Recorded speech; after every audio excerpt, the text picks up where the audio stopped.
Control plus. Control plus. Kanang tapan sa G's. Kanang plus.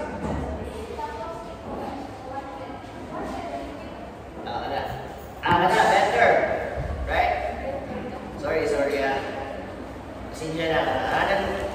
Sinong fail, even though luwag na to, perfect din ako eyesight. No problem. Like, nung kasi gawa na ko, what the profession for me is, and I'm working years like I used to before. No one talking about.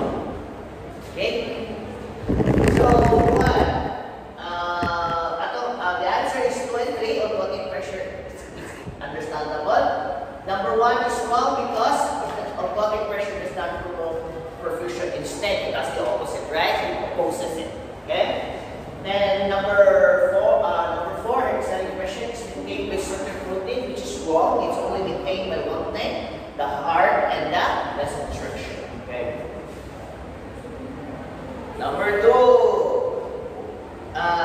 Water is a fluid, correct? Air is a fluid, also correct. Fluid is not always flowing, which is wrong. You have to be flowing in order for you to be a fluid. Okay? Fluid will not show the shape of its container. It's pretty obvious, right? It's the exact opposite. Okay? So, given this statement, safe to assume air is a fluid as well, right? But instead of a concentration gradient, it has something called the pressure gradient. Okay. Next, 1 and 4 is true, so albumin improves pulling force. That's correct. Albumin opposes the perfusion pressure. That is correct as well. So, wrong is albumin originates from the kidney. Wrong. It should be the liver. And albumin is a form of carbohydrate. Wrong. It is a form of protein. Very good.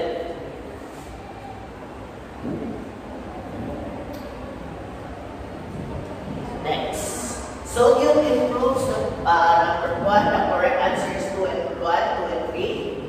It's pretty obvious. Sodium improves the pushing force. False. It improves the pulling force. The heart opposes perfusion pressure. Wrong. Without the heart, there will be no perfusion at all. You cannot explain, right? Number 5. Number 1 and 2 is correct, so I'm wrong. Potassium can affect the heart function, which is correct. And sodium is used to attract water. Yes, that's correct. Magnesium is needed for cartilage development. Wrong. So it's needed for carbohydrate synthesis. You could say it's also development. Because if you know magnesium, your body will not be able to utilize and develop its pathway for carbohydrates. Then iodine is used for energy metabolism. Wrong. It's not. Why? Metabolism in general. By the way, do you know what metabolism is? Do you know what metabolism is? We talk about a lot of metabolism. Don't not only mag-interchange yung mga metabolism. Not why they should be the same. You know what? I'm gonna wonder, because who does metabolism is just a fancy word for chemical reactions happening in the body. So if I'm being specific, I'm referring to a specific chemical reaction. Okay? But when you say metabolism as a whole, it is the sum total of the chemical reactions happening in your body. So, kanang mga chemical reactions, the moment mag-ibo ang ATP, to the moment acid-base balance, etc., that is a form of metabolism. And the rule of the universe is, in order for a chemical reaction to happen, there should be energy. That is why you're always in demand of energy. So that is why if you're put in a cold environment, wala yung metabolism because it doesn't have energy. Right? So answer A. So only statement 4 is what? Minor. Calcium is a minor. It should be a major. Okay? All the other 12 are correct. Okay? Wala lang contest. Hilong lagi mo, luya lagi mo. Okay, Karisan, Balisan, only statement 2 is what? Yes, iodine controls metabolism in general. Okay? ATP production requires iodine, which should be phosphorus. Calcium is needed for carbohydrates. This is wrong. Magnesium is needed. Okay? requires calcium to function. Wrong. Okay? So it doesn't need ATP. ATP doesn't require calcium. It does require what? It does need the enzyme ATPase. ATP is useless without ATPase because you're not able to release that phosphorus to release the energy. Okay? And then, 1 and 4 is correct, so 2 and 3 are wrong. So potassium is very essential. Same idea as the one above. The potassium is needed to create calcitonin. Wrong. Okay? That is why so that there is a relationship between calcium levels and magnesium levels because one of the precursors for the formation of calcitonin is magnesium. Okay? That is why students, if you want healthy bones, calcitonin should be adequate amount. So you also need magnesium. Okay? You need magnesium for healthy bones. Ano ba yung mga sa mga vloggers sa mga nutrition? Okay? Marayang, isa yung mga vlogger na hindi. Ako mahilig kong tanong ng mga vlogger ganyan about nutrition. Like, go, big pharma! But yeah, it does have credence. Kanay lang ito. But not all, you should always go. Doctor kaya ma-doctor kaya mo po. So, you should always go. You should have an air of skepticism with everything you hear. But that does not give you a right to be an asshole. Okay? So, kung skeptic mo, that's okay. You could always look at it, but doesn't give you a right to maway sa laing tao kay dahilahin kung kinamuhan, So, ayaw mo, kita mong sinong magaya na. Gamay pagitang bet, pabungi pa niyo ko ba? Sa ko talagang gamay. Asan ako sunod? 9. 9, right? Ay, 8. Ang 8, wala pa. 1 and 4. So, manali? Ay, oh, manali. Sorry. 9. Okay. 9. Okay. 9. Chondroblast builds cartilage. Class of false. Osteoblasts are hypercalcemic. Yes, that's correct. And osteoblast is hypercalcemic. That's opposed. Guys, technique na. Two statements are opposing. There's a chance one of them is correct. Okay? So the answer is 2 and 3. It's true where the rest are false. Number 10. All answers are false. Ribs protect the spinal cord, obviously not. Okay? How can ribs protect the spinal cord? They don't say the spinal cord is a rib. The skull protects the brains. Specifically. Calvary. Specifically man. If ako nagkitakta, it will be correct. Okay? The pelvis protects the testicle of a dog. Obviously not. Kaya naman. Nagpintay man. Diba? Okay. Pag bantay, nagiging mo, if Dogville is being specific, he wants to tell you something. So, pipunta ka din akong dog. Okay? Kaya kung testicle lang na, you could always argue na dog. What if testicles are also mga animal being protected?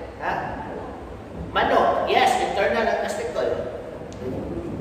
Very good, Next. The spine protects the lungs. Of course not. Diba?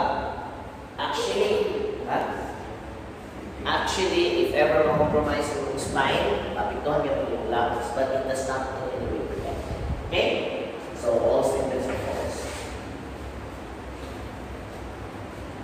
Kanina, only 1 and 3 is true. So, 2 and 4 are false. Chondroblasts are phagocytic from the word blast. Of course not. Osteoblasts are for bone remodeling phase. Osteoblasts. Okay?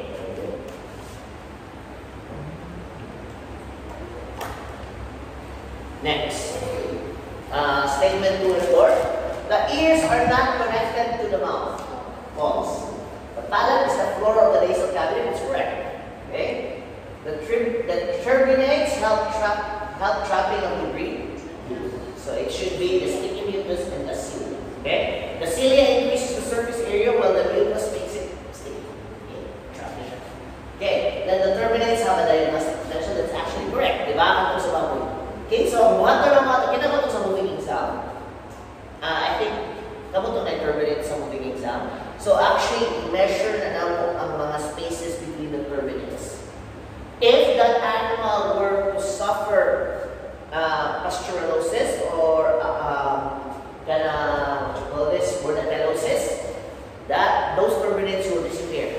Literally, as in literally, may isang cavity lang din sa mata. Okay? But if you wait for that thing to happen, kailangan i-adjust your aircon.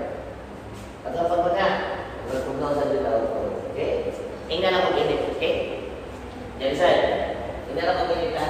Ikay daw dito. Okay? So, wala siya. Yung tanaw ng turbulence. Very important ha? So, students, that is why in anatomy, ipaingan nyo ako sinusan. Any student of you who finished comparative anatomy should be able to locate the turbulence. Saan ko mag-locate? Hiwaon. Yeah, hiwaon. Pero, how do you know asa mag-hiwa? So, on the level of the first premolar. So, you find the pitch premolar, then you make a line, you meet the two premolars, and gabaso natin. Yes, you heard me right, you use the saw. Remember, these things are made up of bones. So, dapat gabasonin mo, ha? Knives won't work on this. Ha? Especially, may lang, piglet, sige, madarag with a really sharp knife. But for adult pigs, it's gonna be a problem. Next, 13, unlucky 13.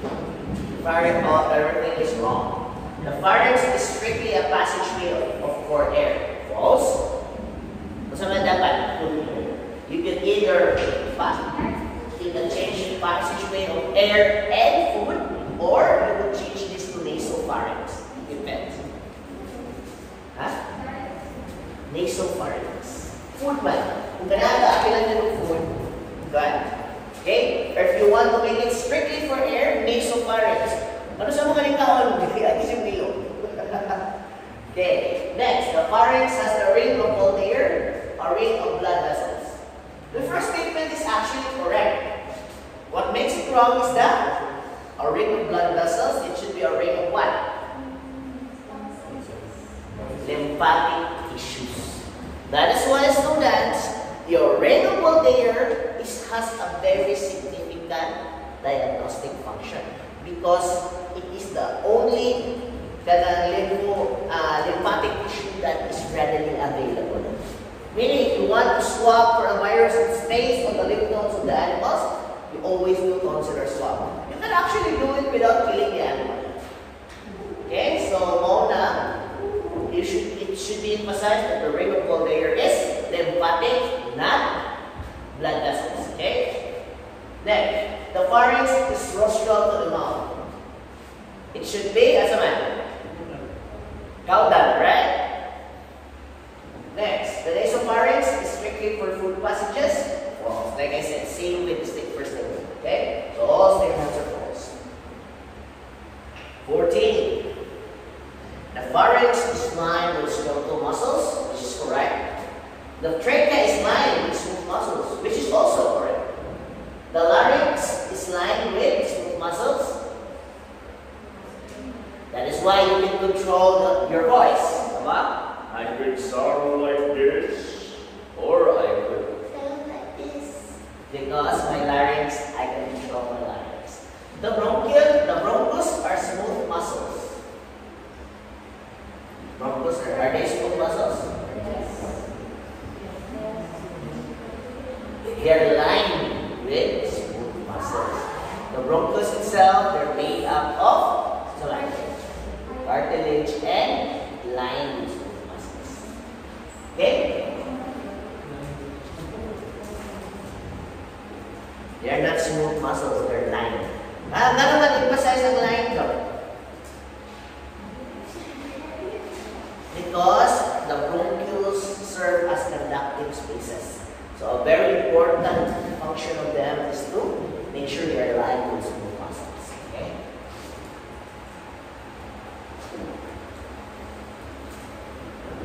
Okay, number 15. The diaphragm is for expiration. It's false. It should be for inspiration. Inspiration does not need ATP. Wrong. It needs ATP. It is an active activity, right? Inspiration relies on lung recoil. False. It should be expiration. Okay? Or you could change the statement as well. Lung recoil, also equivalent sa lung recoil of inspiration. So, lung stretching. Yung stretch dapat ang lung. Okay? Expiration is an active event. Opposite to the one, so wrong. So all of them are wrong. Okay? This allows birds of prey sophisticated magnification when hunting. So us, okay? Look guys, focus tayo yung magnification. Asa na yung modify? Okay? Okay, so of course, the listen to start. There's some na was Australia. Okay? So kung ngayon, if we want to ganahan to listen ng question, moment ng sakit ni Dr. Phil, listen ng question ng galit. So kung ganahan mo sa Australia ang answer, so may na this allows allows superior olfactory senses. Or this bone supports the prehension of pigs. Prehension nila. Kailangan ng prehension organ Australia. Huwag ito nagibutangan ng bone because it is important. It is as important to the pig as your hand is important to you. Prehensile organ na nila. Okay? That is why most pigs get mga sakit sa baboy. Kasi the answer na how do you get those diseases? Nose-to-nose contact. Because when a pig does nose-to-nose, it is equivalent to a handshake. Diba? Kita na. Handshake. Baboy sa maganahan sila ba? Because that allows prehension organ. The hematopoietic site for long bones is normally found inside the shaft. Nandun na siya shaft. Diba? Mauna yung hiling bukon sa bulalo, right? I-access yun ang ilog mo na yung bukon. This is supplemented for animals that are anorexic. Phosphorus. So anorexic is the mukhaon, right? So I already explained that one of them. Okay? Number 19, this is a major electrolyte in bone tissue. Major calcium. So if it's a minor, it's phosphorus. Okay? So if it's needed for synthesis of what? Synthesis is the hormone that improves bone density. So answer. Magnesium. It's actually magnesium. Iodine, wala na sila din. This parameter influences the capacity of the lungs. Capacity man. So morphine, not really. It should be stretching. Pero na naman recoil.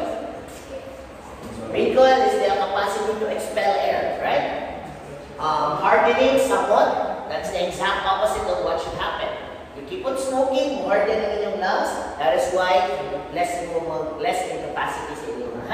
Mauna students, one of the ways to test mga smoker or kanang magkuhan sila sige balik, undan na sila ba? They will return to their, hopefully they can return to their healthy state. So one of the ways to measure their progress is to allow them to spirometry.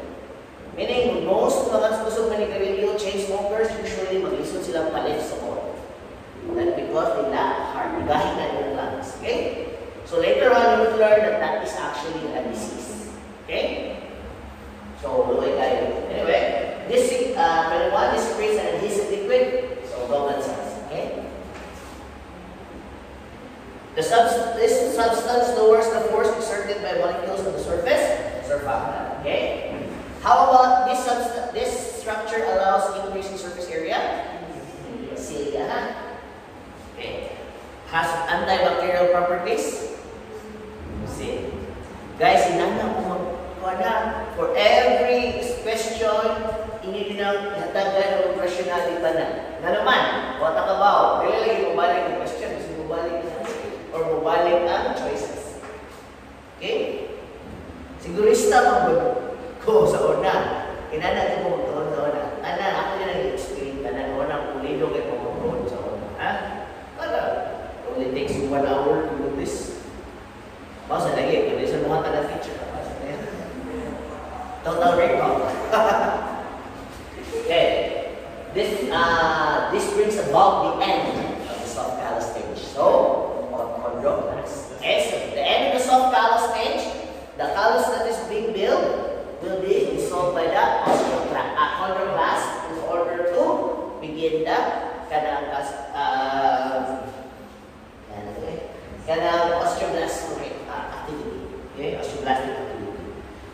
is the constant pressure on the alveoli and lung when functional.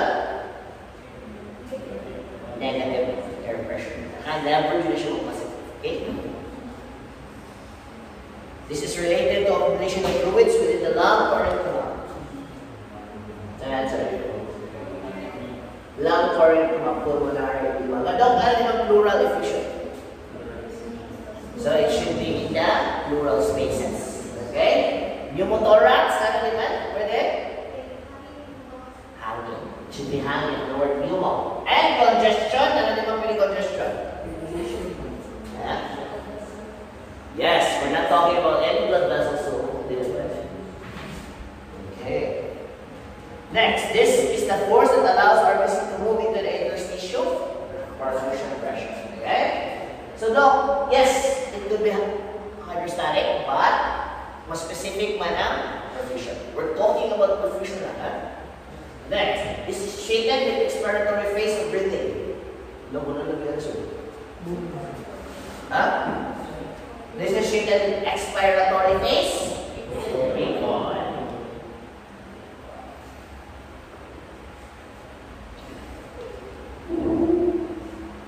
Natungo na tayo sila ang pag-iwa. Siya na naliwa. Nakalimutan sila. Okay, this is commonly created by cuboidal cells. So students, when you reach your histo, you will find out that the pneumocytes are actually cuboidal in shape. Okay, Doc, are they different? Sometimes also that in histology, if hindi pa natin yung kaya confirm, kailangan mag-additional studies, they would just describe the cells according to their shape. Okay? Pero ideally yung tahan na pneumocytes are cuboidal in nature, but specific naman na, they're type 2 pneumocytes. Okay? By the way, students, you can tell cuboidal cells with histopathology, but you can tell type 2 pneumocytes with biochemical tests. Mura na siya sa mga T-lymphocyte ng lima. You can actually tell the lymphocyte by the image, but you won't be able to tell if it's a T or a B lymphocyte without any biochemical test. Okay? Dito lang, namukuha na na ha. Relayo na kayo tayo sa tissue ha. But you could actually tell, I don't know how. So, maintain ka ng level of what. Let's refers to an alveoli that is not in use. Physiological biliary space. Okay? Then, that's it. Okay na? Okay, so what are your questions?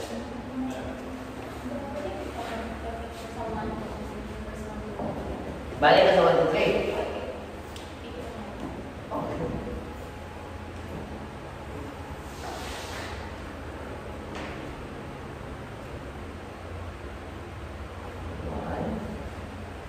Sige na. Tingnan na po. 1, okay na? 2.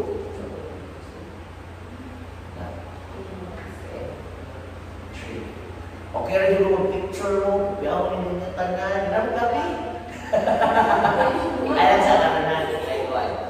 Para, kasi may issue na sa likod. Pag yan ang issue sa kuwan, pero confident ako, hindi niyo mabalik. Maghimo ka siya kung bago.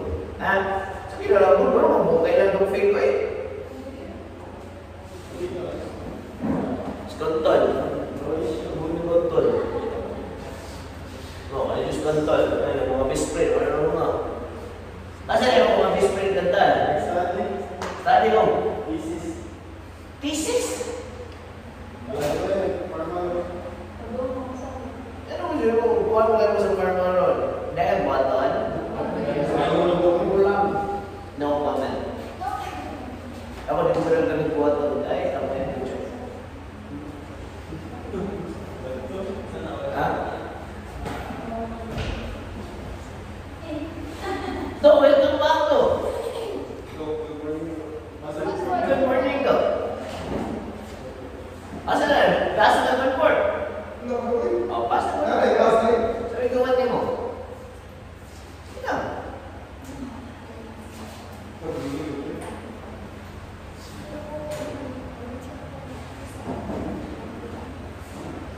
Asa na guys nag-end students? May asa guys nag-end?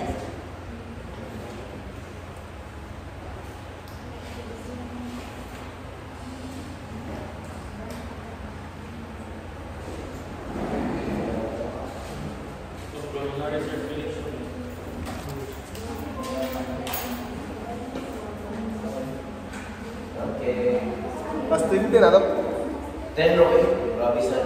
Para only daw 50 ato ang business for this Pinoy. Ha? Ang sa to, sir? Ah.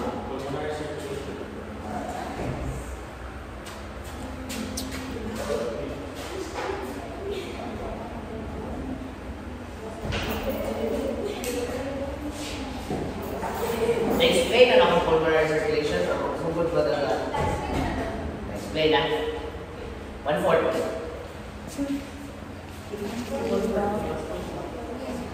Kasi singing girl.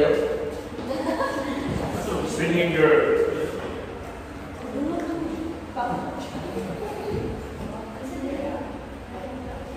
Wala pa yung balita ito antay kasi sinukalimut sila.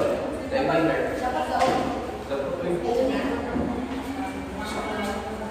Sus ka kuya sa tuwan. Ano mo to sila lapan-lapan?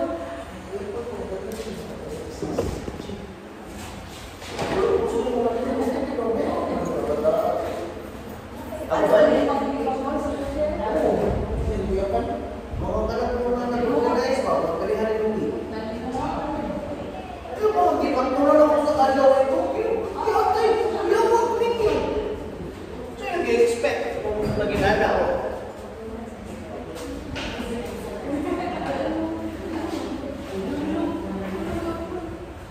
So guys, dili na palami kuha na, dili na palami o kawagan eh.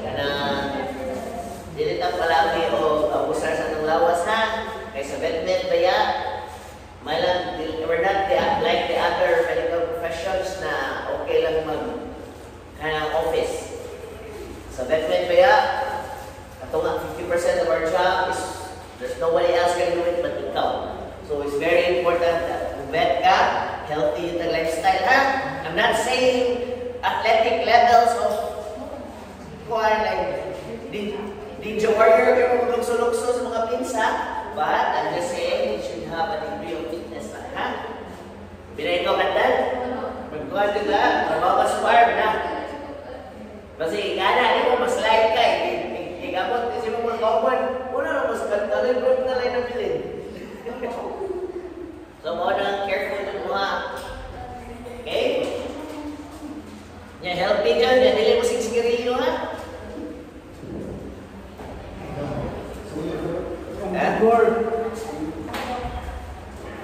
Inuto mo sa farm sa una ba?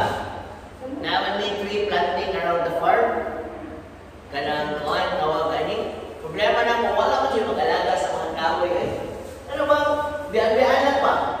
Akong gisuggest ang management na kanina itong kahoy, ilisan na tanig longboy para natayan yung lista ng tao.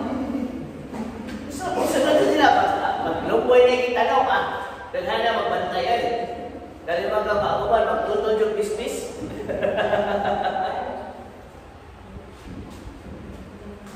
Nabihag sila ng tujuan Anyway, so we're done with the pulmonary circulation, right?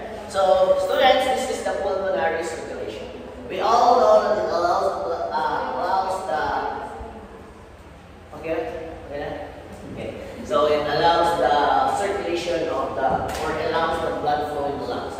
So very important, students, that for now, the emphasis on this, that there should be proper circulation of blood flow in the lungs. Okay.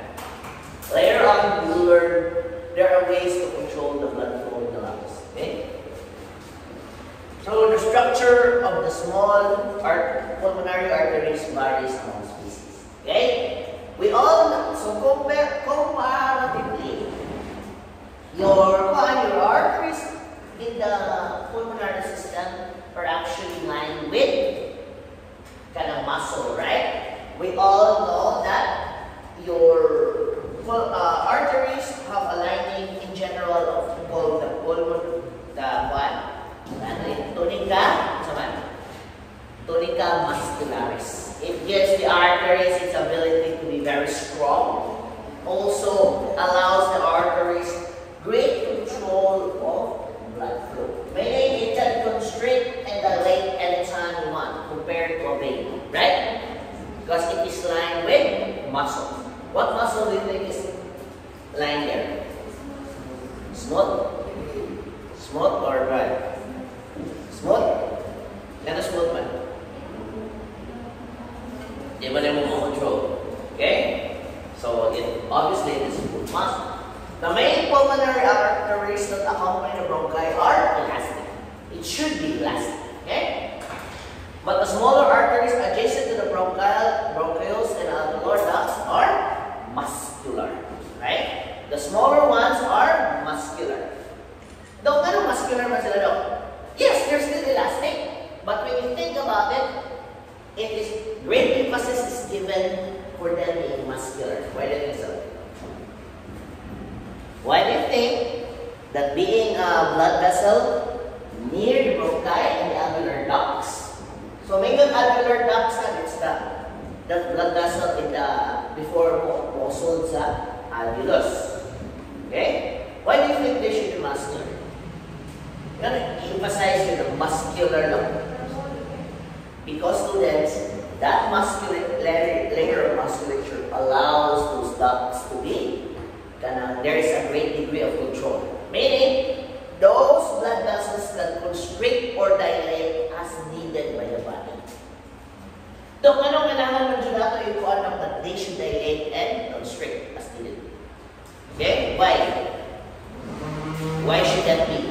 Because, students, that constriction and dilation is what gives you your physiologic dead air. So, that gives you your physiologic dead air. Later on, you will know the criteria in which those musculatures constrict. So, if you constrict sila, there is no blood flow in the there is no blood flow in that alveoli. If there is no blood flow in that alveoli, obviously, no way blood, there is no gas exchange because exchange of blood and your lungs. So, what happens is that will become a physiologic dead air space. Okay, that is why, sir, but it's not fair for each and every animal.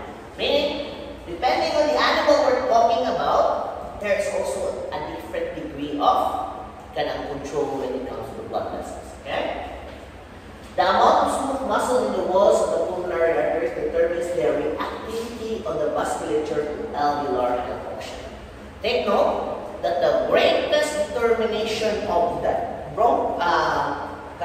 vasculature, or the greatest determinant if that blood vessel will constrict or will dilate is based on alveolar health function.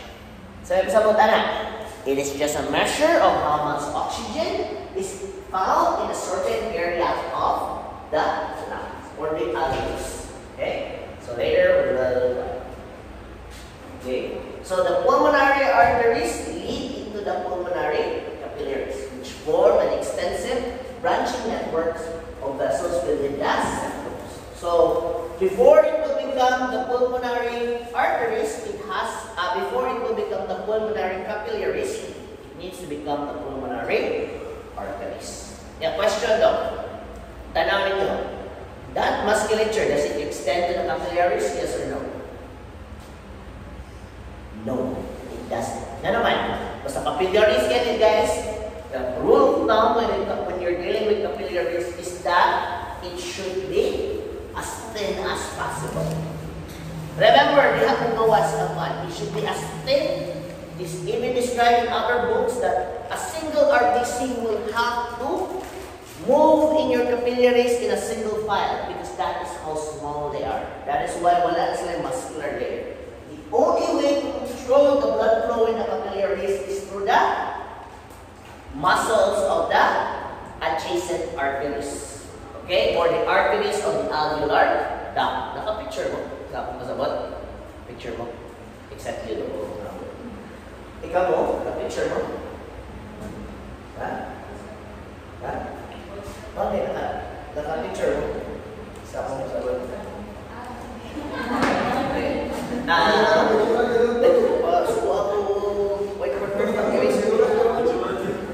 Naka-picture mo? Wait, naka-picture ako masabot. Ako masabot. Naka-picture mo sa akin. Dili kay Juan, dili kay na-picture mo, nakita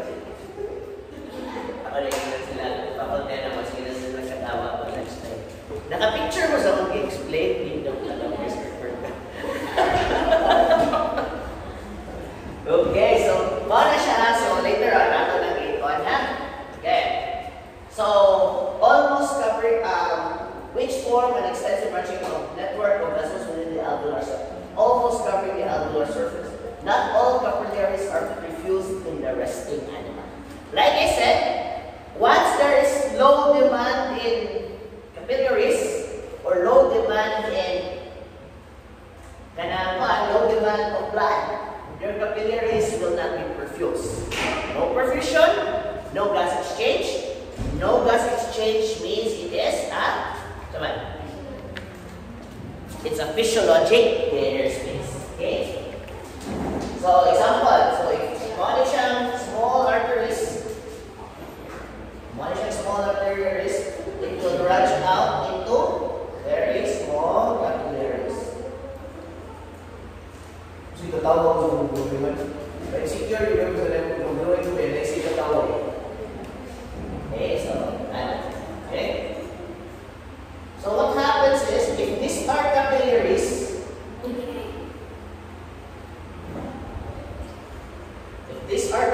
students, the only time the body can control is through here. Meaning this area here will be vasoconstrict in order to regulate the blood flow to the capillaries. Okay? Is it useful? Is it useful? The constriction? Yes. Remember students that the right ventricle is smaller than your left ventricle. That is why students, if walang nanggaling, there is just no need to open these capillaries, they remain closed as to conserve pressure on the side of the right ventricle. Okay? Doc, what if gigugol ko kino? I need to really use my lungs, right? So of course, as needed, they will dilate. You cannot use this anytime. But it will also mean that there is an increase in volume. Increase in volume means a decrease in pressure. So meaning, if there is there is an increase in pressure, meaning the perfusion, the rate of perfusion in my lungs will decrease. That is why, once this happens, your right ventricle has to work harder. Pump harder. In order to accommodate the pressure, or to accommodate the need for increasing pressure. That is why, if you are just stressed, this blood vessels here will constrict and make sure that the pressure is conserved. If the pressure is conserved, your right ventricle will work less. So rest must stay. Okay? So later on, there is a problem with too much blood. Basta take note, right ventricle needs to rest. So these blood vessels are lined with smooth muscles. And lastly, is hypoxia hypoxia determines the control or the reactivity of this blood vessel. Okay? So when you say reactivity, students, based on the stimuli, the blood vessels can either constrict or dilate. Okay? What determines that reactivity? Hypoxia. Later on, we'll learn that. Okay. So the pulmonary vessels offer a low resistance to blood flow. We already know that, right? Normally, your right ventricle or your pulmonary circuit has very less resistance compared to your systemic circuit, that your right ventricle will always be smaller than your left ventricle. Do you follow? Okay. Follow up? The left arterial pressure is only slightly weaker than the right ventricular pressure. This means that the pressure in the pulmonary circulation is small, therefore less surge in resistance. Okay? Lesser resistance means that from point A to point B, pressure will always be the same. Okay? Because there is less resistance to the side of the pulmonary circulation. Okay? So, any questions so far? Sabi ka? Wala na, ginampiling kasi dito. Dili ka ng klase dito. Dili ka sa Tuesday. Wala, naalam na mga nakas na sito. Kaya na sila isang team. So sito yun ka? Team 3 ka daw. Yan ka naman si... Team 3 ka daw. Sito yun eh. Wala. Dili ka sito? Dili ka sito.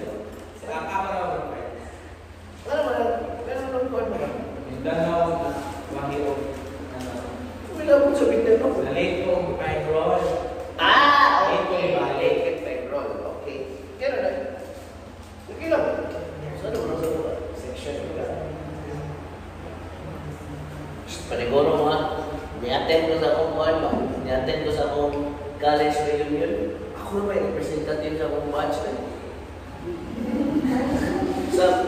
Sa upat ka seksyon na nagsimplin na mo, that's 200, right?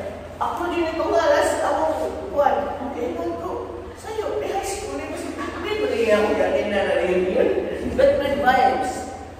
Nasa imong batch, ikaw mo sa natandaan sa mga semester, sa ilang mo naanan na mong gawin. Okay, so hopefully, daghan pa yung bet sa inyo ang mga succeeding na mga tawagan yung mga succeeding na to ng mga graduates. Okay, we really need it. The country needs it. The world needs it. Okay? Grabe ang brain drain room sa bed. Ha? Grabe ang brain drain room sa bed. So, kasama mo si brain drain? Nag-learn ka na sa nag-learn. So, nasa tayo mga kuhan, nasa tayo mga bagong mga profession ron that ang vet physically present but professionally absent. Like example, sa online. Yes, physically present sila din, but dili sila ka-practice because kanang kuhan man, kanang tungkol silang trabaho. Okay? Which is kinahanglan kayo na to. Pero I don't blame them. It's all about resources. At the end of the day, we need to put food to the table. Okay? Wala, magtuon dyan mo ang mga kuhan kayo. Dili mo magtuon fisyo, kung may kano. Diba? Okay, so hypoxic basal constriction is beneficial when there is localized alveolar hypoxia. Like I said, if there is localized alveolar hypoxia, the body would think that the animal is only at rest. Okay? Now, ano man daw mag-localized hypoxia magaw when you are at rest? Why do you think so? Ano man? Ano?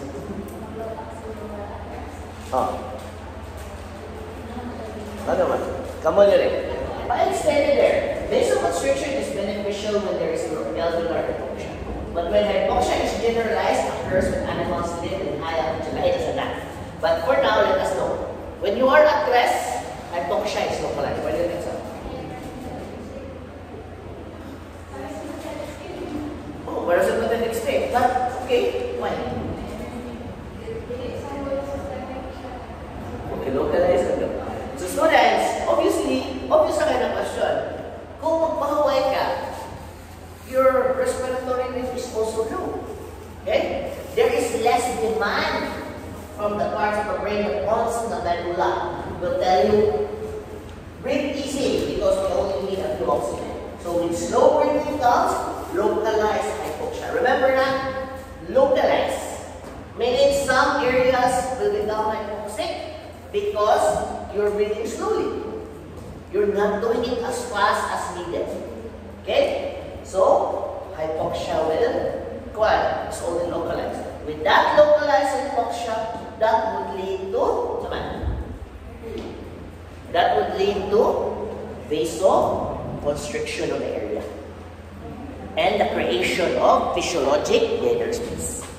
Kaya di man mo kinahanglan ta ng alveoli, so, hypoxic man ang lugar, so, that would become, that would equate into constriction of the arteries. Okay? But when hypoxia is generalized, that occurs when animals live at high altitude or have diffuse lung disease, the vasoconstriction can have serious consequences.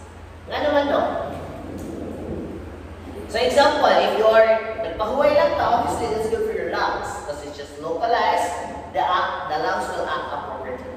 But, that rin na ang problema.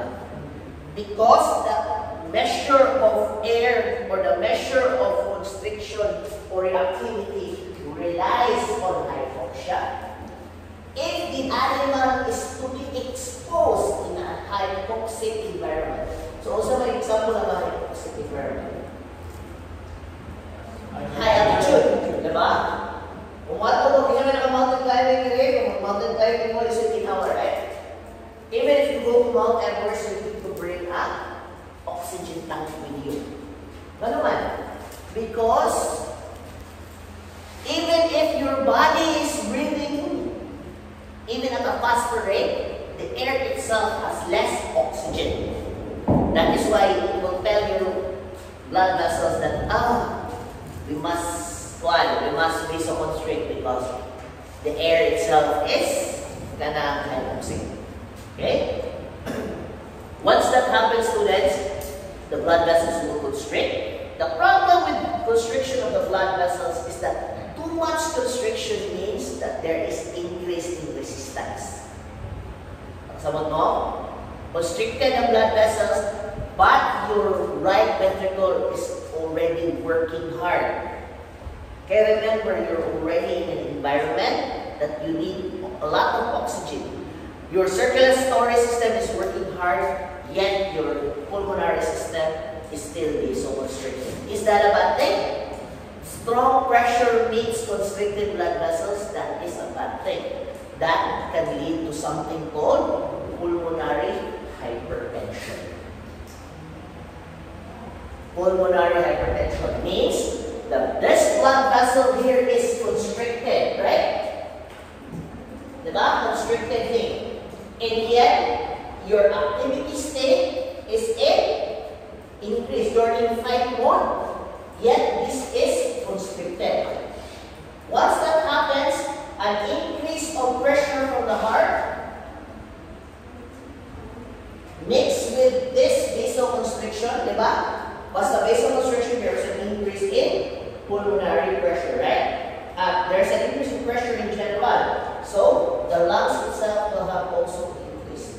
That is why that will lead to pulmonary hypertension. And once that happens, the part of the respiratory or the part of the cardiovascular affected is your respiratory or pulmonary circuit. That means in pulmonary circuit, magka-high blood. Okay? Is that a bad thing? Yes. Because, remember, if the demand in your pulmonary circuit increases, your right ventricle will work harder.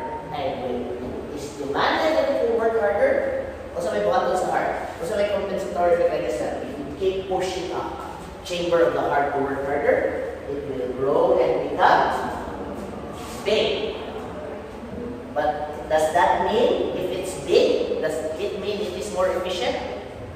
No, really. So may tapuan na, dako yung right side sa yung heart, but cardiac output will become the same lang. Wala yung changes. Until that it will become too big that it will affect the chambers, then cardiac output increases. On that side lang.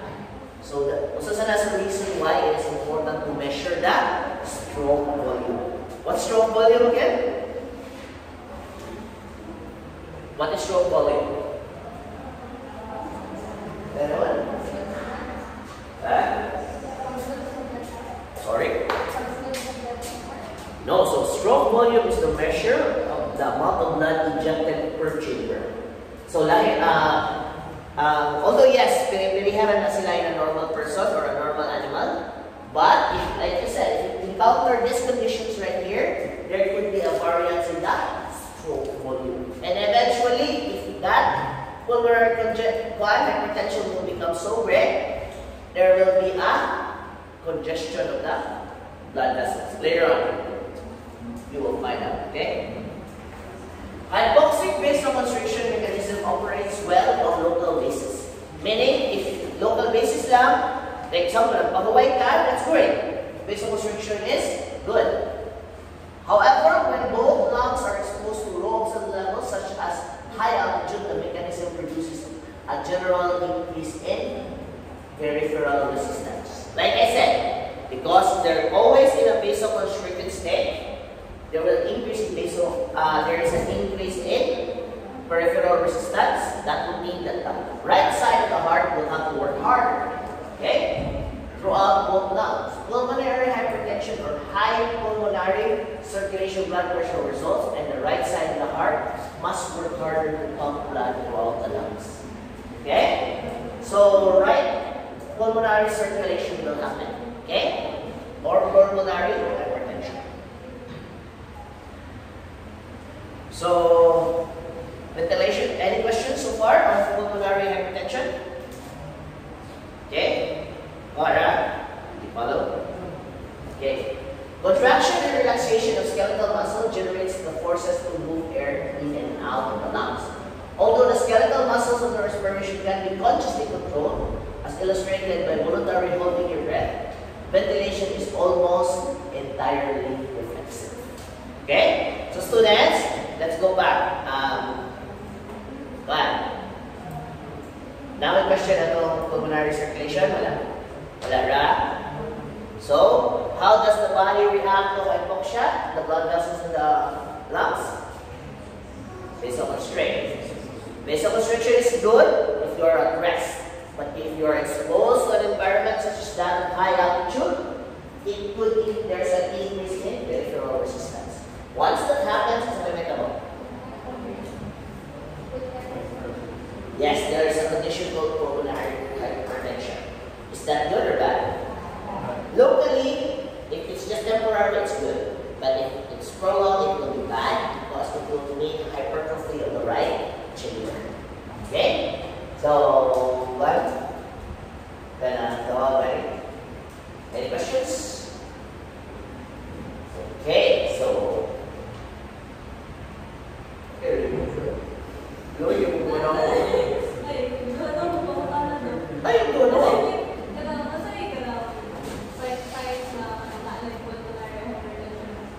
First sign to that is, since there will be blood entering the system, then walang bawas, there will be congestion on the pulmonary blood vessels. So, congested sila, meaning paggawas ng blood, hindi pasunod, right? So, may tabuhan na there could be crackles. Makadamog ka crackles. Kita mo ng the sound of boiling water. So, when you auscultate, there is boiling water. Okay? Or, kisa may naka-soil nebulize. Kadamog pa ng sound sa nebulizer, inana ang sound ng nebulizer. Kung sa magbugal-bugal sa susunod. Because it is the water, excess fluids due to the hypertension interacting with the lungs.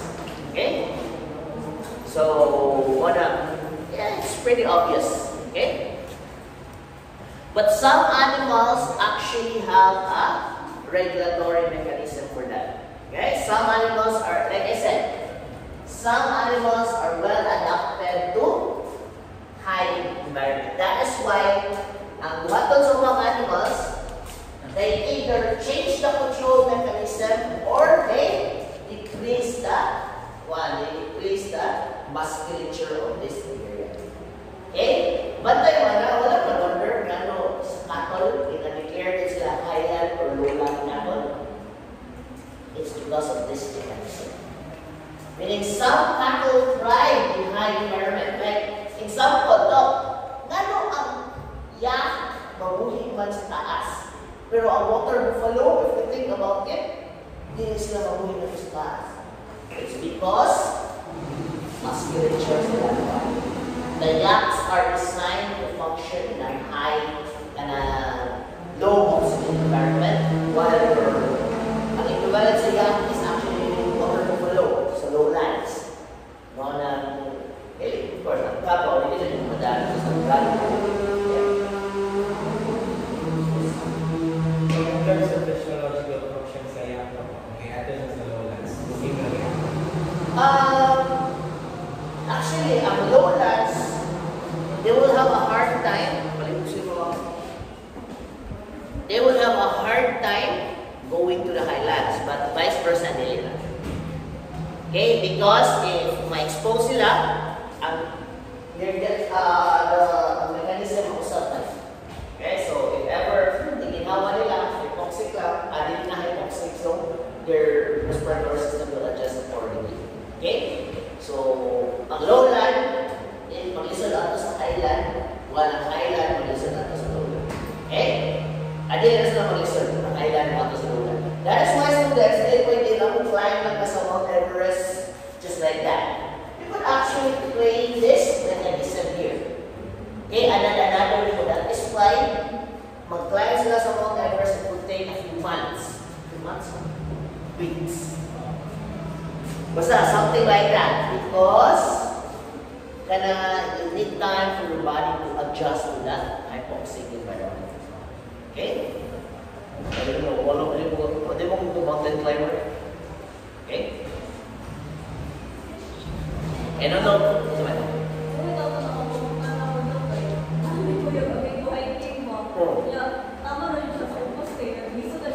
Oh, one reason.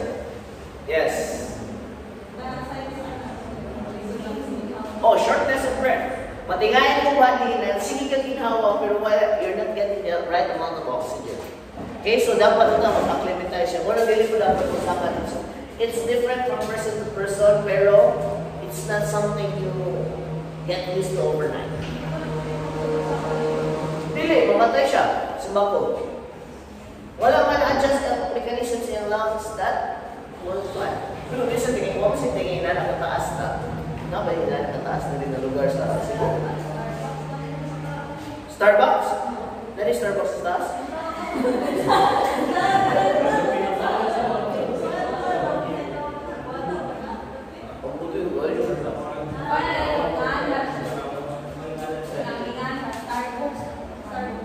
Ay, Starbucks? Okay, hindi ko ma-relate. Di ba kung IQ person? Usasan na, yes, that is also the reason for altitude sickness. Okay? Pero kung kailangan mo mag-trade para nasa siglakas, dapat magawa ng soccer sa Starbucks. Okay? Para master ang mga players, ha? Okay? Because students, kailangan mo istoryaan na sa lungs na ha? Ang imusang blood, nasa na siya ilahang mechanism to try and make it. Like I said, it's a coordinated effort by the heart, the lungs, and the blood para mo-adjust to a high altitude environment. Okay? So, yan na. Alam siya pusa. Okay? Alam siya pusa o saka. Ha? Kaya hindi mo siya pusa o saka, problema siya. Okay? Next. The rhythmic pattern of breathing and adjustment that occurs therein are integrated within portions of the brainstem, known as the respiratory center. Okay? Kung sa ito dapat, mag-euthanize yung animal, ingon ang brainstem. Dapat yun. Dapat yun, ha? Brainstem, di ba? Kung mag-captive boat ganda, dapat igo dyan ang brainstem because the respiratory center is there. Okay? Unlike many centers, it is not a collection of circumscribed nuclei, but rather consists of regions within the medulla, pons. The medulla and the pons associated with specific related functions. 4 specific regions have been identified. The dorsal respiratory group in the dorsal ventral medulla and the ventral respiratory group. Guys, ayun na morning. Just know that one is one with the pons and the medulla. Okay, well, the bottom one, right? Okay, so the ventral medulla and the pneumotoxic center in the rostral portion of the pons, and the apneustic one. By the way, what's may pasabot na ng apneustic?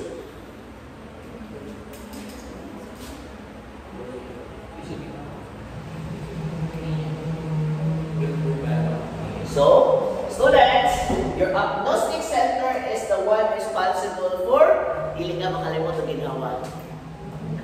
Diba? Kabantay mo na guys, hindi mo kalimot ang ginawa because you have your apneustic center.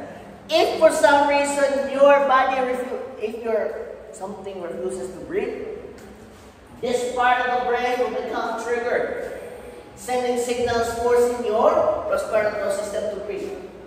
Meaning that this why hindi ka makalimot ng ginawa. Bisag natulog ka, ginawa ka because you have your apneustic center.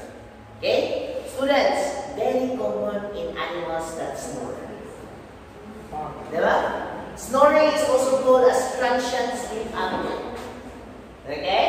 O sabi lang ngayon, if muhagok ka, you have a problem. It's gonna be a problem of your heart, right?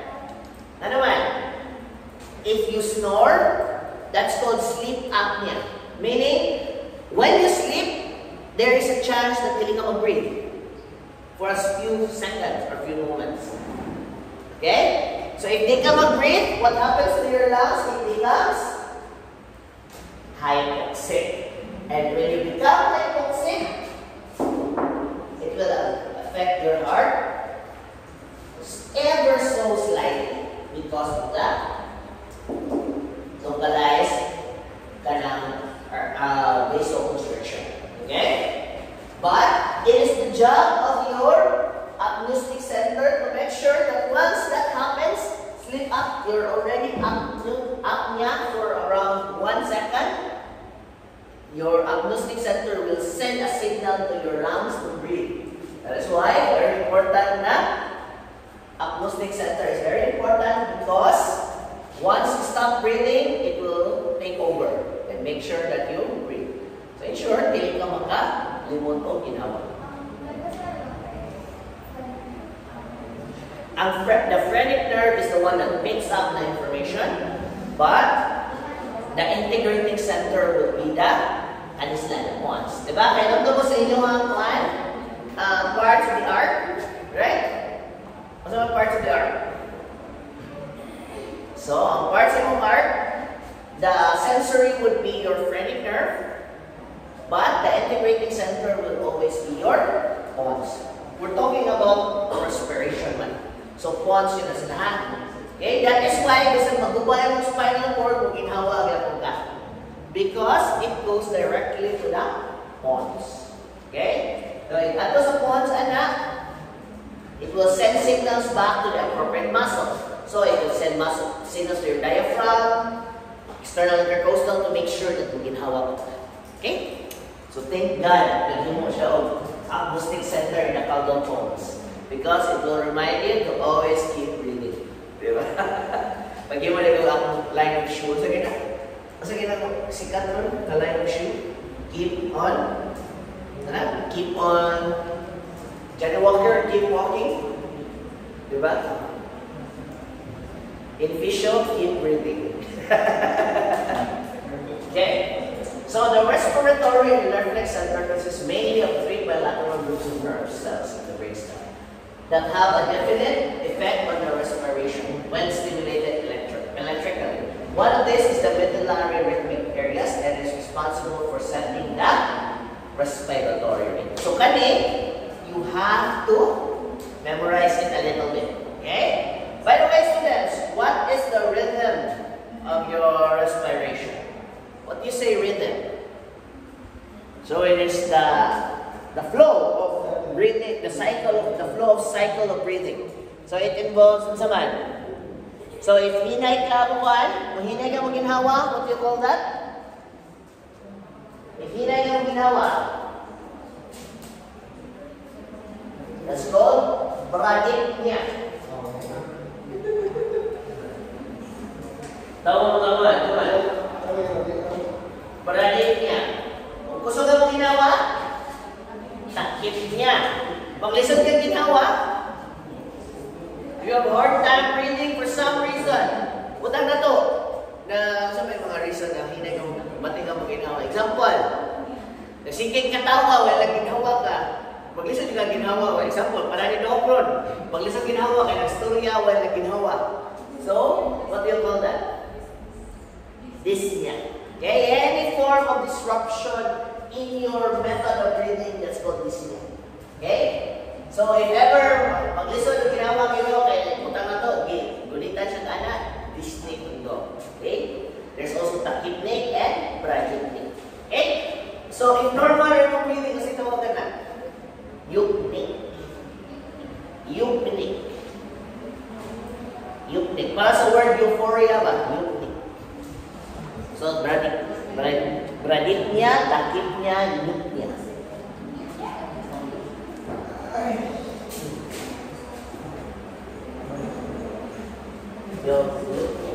Okay? So that is because of the medullary rhythmic area. Okay, guys?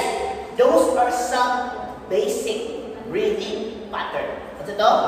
Students, these are just basic breathing patterns. Later on, you will know that there are also other forms of breathing matter like fluids. So pa ng mga uban niya later on. Ato na lang i-discuss later, ha? Okay. So it's responsible for setting the respiratory rate that consists mainly of inspiratory center. Neurons in the center are tonically active, varying an inherent rhythmic rate by regular variations or their membrane potential.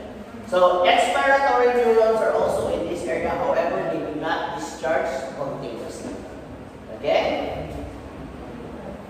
And so are normally active only during forced expiration. Okay, so what's that? So, ano yan? Inhale, exhale, inhale, exhale. Sige, inhale, then ayos ang exhale. Ayos up, please. Follow the exercise.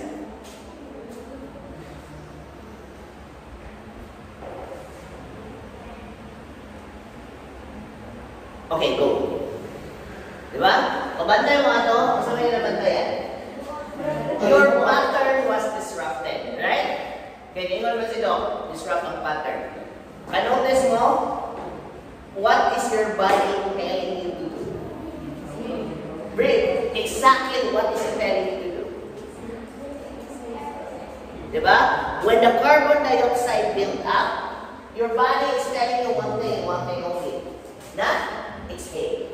Diba? Kumantay mo sa salida before ka malumos, dapat yung gawas na bubbles. Right?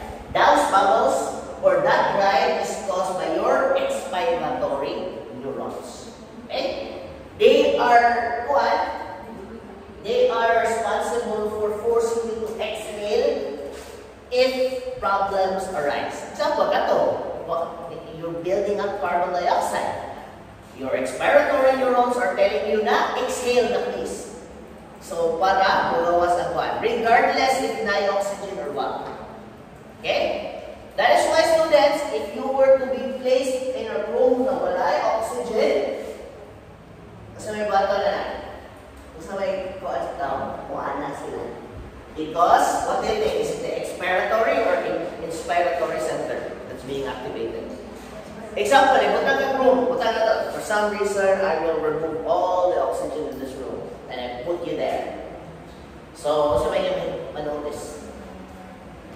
Diba? Sige din sila, hindi ka ginawa. Hindi ka na din. Instead, they try to grasp in. Meaning, it's their body's attempt to grasp in air. Then, when you grasp in air, the body wants to get oxygen from it. Okay? But katong nag-hold mo sa inyong breath, the first thing that's going to happen, pag anaan din mo mag-hold sa breath, the urge to exhale happens. Okay? So kung walay air, the inspiratory centers will be activated. They will constantly fire. Okay? But once you are exhale, or you want to exhale, it is the expiratory. Okay. So stimulation of the inspiratory center leads to contraction of the diaphragm and the intercostal muscles. Like I said, the integrating center is where? If the reflex arc for the respiration happens, where is the one? Where is the inspiratory center? The pons and the medulla, right? So that's the integrating center.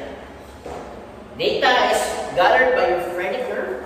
Your phrenic nerve sends that information to your pons and medulla. The pons and medulla will use the different parts depending on the data. So, kung yung phrenic nerve na si Gomez, wala sa ginhawa. So, if wala na nila ginhawa, it could stimulate the acoustic center to breathe.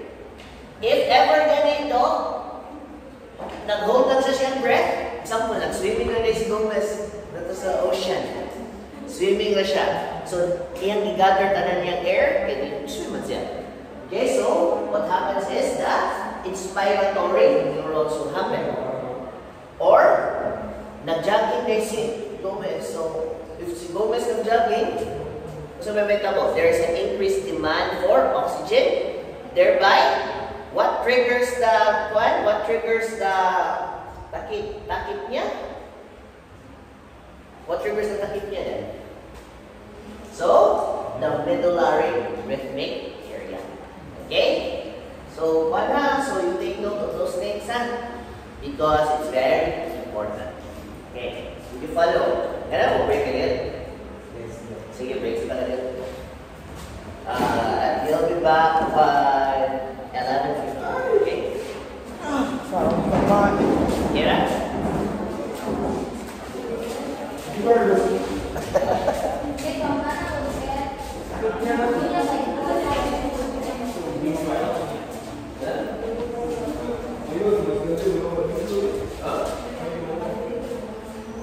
Hindi ka?